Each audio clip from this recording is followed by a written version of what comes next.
Before the break, we met John Bryant, who grew up on the rough streets of Compton, California, and turned challenge into triumph, becoming a millionaire by making real estate deals. But what if this is the only real estate you know? These are the Robert Taylor homes, a place most kids can only imagine getting out of by rapping, golfing, blinging, or dying. Not Farrah Gray. Farrah Gray was a millionaire by the time he was 14. What clicked in your head as a child that says, I want to create something that I can make money with? Being broke. Poverty will do it to you. When I say poor, most people think, okay, well, you at least had furniture, you at least had a car. No, we slept on the floor with the rats and with the roaches. But Farrah didn't need much to get started. Using his red lunchbox as a briefcase and his brother's clip-on tie, Farrah started his own business. It was a 6-year-old's version of real estate. Farrah went into business selling rocks. No, literally, rocks. He took rocks he found in the projects, painted them, and sold them door to door to his neighbors. And I would knock on people's doors. Hello, my name is Farrah Gray, and nice to meet you. Would you like to buy this? And people were looking at me like, isn't that the rock that was in front of my door? I'm like, yeah, but it's different now. It can be used as paperweights, and they can also be door stoppers. So I made $50. How do you create a vision to sell that, either in or outside of a community where other people are broke too? I was well introduced very early to rejection. When I went out with those rocks, some people didn't think that was cool. They had no need for it. People slammed the door on me, cussed me out, all kind of stuff. But I just made a few dollars on that door. And then I said, well, let me go to this one. I made some money there, but the person in between cussed me out. Mm-hmm. So, you kind of get a chance to see very early that not everybody's going to tell you no. I don't know if anybody's told no more than this generation. Mm-hmm. No, you're not going to be successful. No, you can't have no books in your school.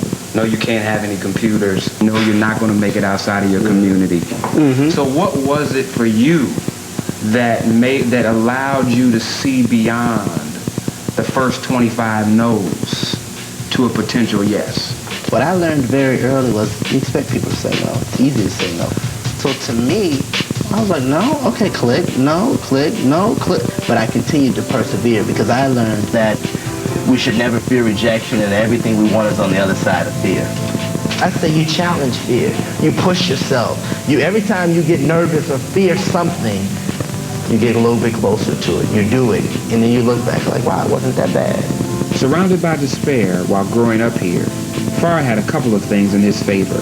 He had a quick mind, he had the determination of someone who spent his life hungry, and even by the first grade, no matter what happened around him, Farrah believed he had a future, and he announced that future to the world. I cut some business cards out of cardboard, and I called myself the 21st Century CEO is what I wrote on my card. So I gave this one guy my business card. I said, so my name is Farrah Gray. Nice to meet you. I didn't even think about it as being cardboard. It was his card. This was his presentation. He said, well, here's my card. He said, my name is Roy Towler, and I have a think tank called Ideators, and we come up with business solutions and strategies for the government and for corporations. So what is it that you do, young man? I was like, I don't know. I said, I just got a nice business card. I don't do all that. So he was like, okay.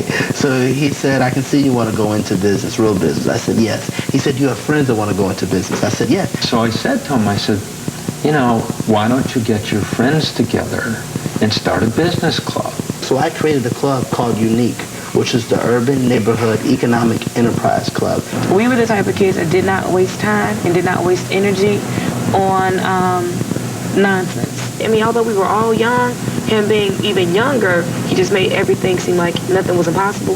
So it was like, no, don't worry about it. If I can do this, you can do that. And so who wants to be stood up by an 8-year-old? 15 of my friends, all from the inner city, all poor.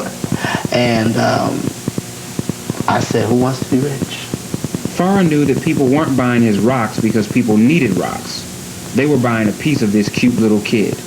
So he stayed with the kid strategy. And as our ideas grew, adults and investors saw our company as one that was housing some of the most revolutionized and revolutionary ideas that they were like, wow, it's interesting. So we want to invest. Farr really got the attention of some adults with money when he started Far Out Foods, a company he marketed as youth-owned and operated. He sold some syrup, but most importantly, he sold the company. He was 14 and now a millionaire. No ball, no mic, no police. Unfortunately, in the inner city, in the projects, many of us are making transactions at various different ages, but they're not always positive. Buying wholesale, selling retail, even at 6 years old. But I said that I would sling another kind of rock. If it was a basic economic issue, Yeah. why sling, $2 rocks instead of $20 rocks? Because at the end of the day, it's not righteous. One of the most important things that we have to do in terms of our own financial literacy as African Americans is to educate ourselves so that we can get past some of the myths of money in America. The street-level drug dealer doesn't make as much money as somebody who flips burger at a fast food restaurant.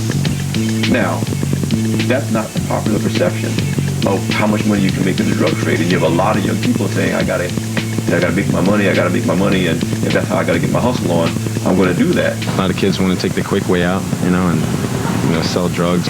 If you make so much money dealing drugs on the street, if that's such a great road to riches, why do street dealers are still living at their mother's house?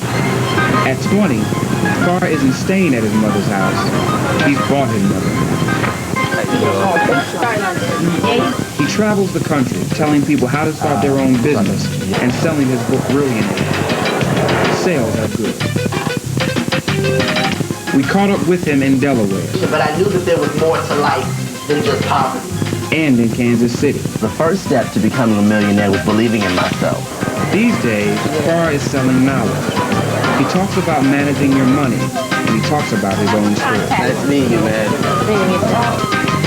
Folks from all over the country are lining up to get a piece of the kid with a bright future, to get a piece of hope.